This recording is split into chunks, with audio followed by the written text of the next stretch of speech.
বহু মানুষ প্রশ্ন করে বিজেপি ক্ষমতায় এলে কি করবে। এর উত্তর হলো, কেন্দ্র সরকার যে রেল, সড়ক, বন্দর, জলপথ, বিমানবন্দর, কৃষি প্রকল্প, বিদ্যুৎ প্রকল্প, পানীয় জল প্রকল্প, নিকাশি প্রকল্প, মেট্রো প্রকল্প মঞ্জুর করেছে, এটুকু শুধু করলে এই প্রকল্প থেকে আসা জিএসটি থেকে রাজ্যের আয় বহুগুণ বেড়ে যাবে। ওখানে যে পরিমাণ কর্মসংস্থান হবে তাতে মানুষের রাজ্য থেকে নিজের সংসার চালাতে পারবে, উল্টে অন্য রাজ্যের লোক আসবে এখানে। প্রমাণ চাই উড়িষ্যা। আজ থেকে 20-25 বছর আগে কলকাতার রাস্তায় যত উড়িয়া জল টানার লোক পাওয়া যেত, আজ কি পান? কালাহান্ডির খবর আসে। বরং কলকাতার ছেলেমেয়েরা উড়িষ্যায় পড়তে যাচ্ছে, চাকরি করতে যাচ্ছে, ব্যবসা করতে যাচ্ছে।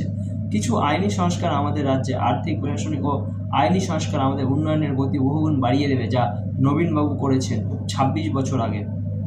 এবার আসি শিল্প। অসমের চা বাগান যদি চলে, কেন পশ্চিমবঙ্গের চা বাগানের সমস্যা?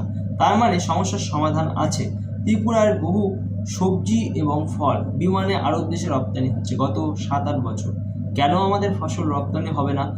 গত 11 বছর সারা দেশে মহাকাশ, প্রতিরক্ষা, বিমান, যুদ্ধবিমান, জাহাজ, চিপ, মোবাইল, হোয়াইট গুড, ওষুধ, ইলেকট্রিক গাড়ি, মেট্রো ইঞ্জিন ইত্যাদি বহু ক্ষেত্রে আমদানি কমিয়ে মেক ইন ইন্ডিয়া প্রোগ্রামে উৎপাদন শুরু করেছে সারা ভারত, এমনকি কেরালাও।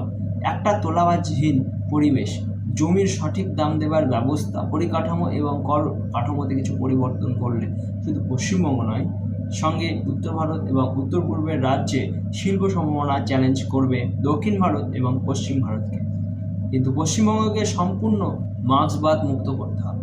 কোটা বা হায়দ্রাবাদের মতো শিক্ষাকেন্দ্র তৈরি হবার সেরা জায়গা আমাদের উত্তরবঙ্গের যে কোনো একটা শহর। রঘুনাথপুর, দুর্গাপুর, খড়গপুর, ত্রিভুজ বা মোরগাম, আরামবাগ, ঘাটাল, হলদিয়া করিডোর শিল্পের হাব হতে পারে। আমাদের ডাক্তারদের ওপর অত্যাচার চূড়ান্ত চলছে, কিন্তু অবস্থা পরিবর্তন করে কোনো একটা বিমানবন্দরের কাছে জন হেকিমস বা সিঙ্গাপুর মেডিসিন কলেজকে বিনা পয়সায় জমি দিলে আন্তর্জাতিক মেডিসিন হাব হওয়ার সেরা জায়গায় পশ্চিমবঙ্গ। ডাক্তারি, বিমা, ব্যাংকিং, শিক্ষা সব কিছু আমাদের রক্তে। বাকি সব ছেড়ে দিলাম, শুধু 8,000 স্কুল নতুন করে চালালে এবং 60,000 ছেলেমেয়েদের আবার কলেজে গিয়ে আসতে পারলে, সরকারি হাসপাতালের 15 বছর যে ভ্যাকেন্সি তৈরি হচ্ছে সেটা পূরণ করলে আমাদের অর্থ ব্যবস্থা দৌড়ানো শুরু করবে। কারণ মানুষের হাতে আসবে অতিরিক্ত পয়সা, বাজার হবে চাঙ্গা। আমাদের বাজার চাঙ্গা হতেই হবে। পুরো উত্তর ভারত এবং উত্তর পূর্ব আমাদের দিকে তাকিয়ে। আমরা ওদের দরজা, আমরা এগোলে ওরা এগোবে, পিছনে পিছাবে। গত 400 বছরের ইতিহাস সাক্ষী। ডক্টর অমিত মিত্রকে 15 বছর আগে ভোটে দাঁড়াতে দেখে মনে হয়েছিল এগুলো সম্ভব, কারণ উনি টিপিক্যাল প্রেসিডেন্সি কাটিং নন। হরিদাস মিত্র, বেলা মিত্রের হাত মানুষের সন্তান।